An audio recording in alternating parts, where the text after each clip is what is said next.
Breaking news చూస్తున్న fee reimbursement బకాయిలు చెల్లించాలని డిమాండ్ చేస్తూ తెలంగాణలోని ఉన్నత విద్యా సంస్థలు నేటి నుంచి బంద్కు పిలుపునిచ్చాయి.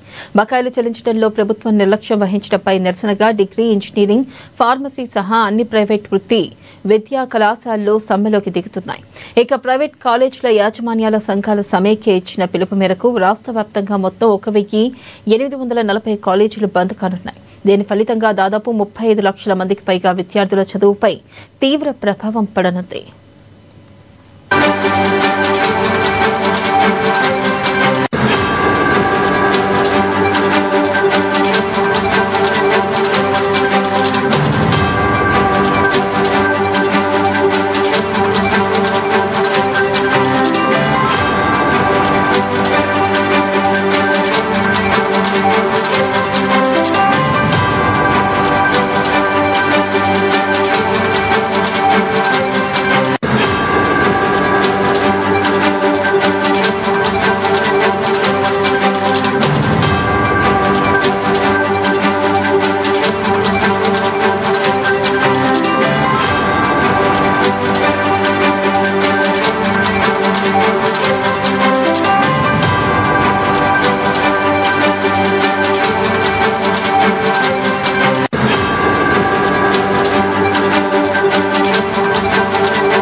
బ్రేకింగ్ న్యూస్ చూస్తున్న ఫీజు రియంబర్స్మెంట్ బకాయిలు చెల్లించాలని డిమాండ్ చేస్తూ తెలంగాణలోని ఉన్నత విద్యా సంస్థలు నేటి నుంచి బంద్కు పిలుపునిచ్చాయి.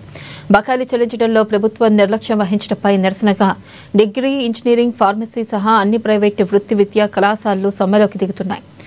ప్రైవేట్ కాలేజీల యాజమాన్యాల సంఘాల సమైక్య ఇచ్చిన పిలుపు మేరకు రాష్ట్ర వ్యాప్తంగా మొత్తం 1,840 కాలేజీలు బంద్ కానున్నాయి. దీని ఫలితంగా దాదాపు 35 లక్షల మందికి పైగా విద్యార్థుల చదువుపై తీవ్ర ప్రభావం పడనుంది.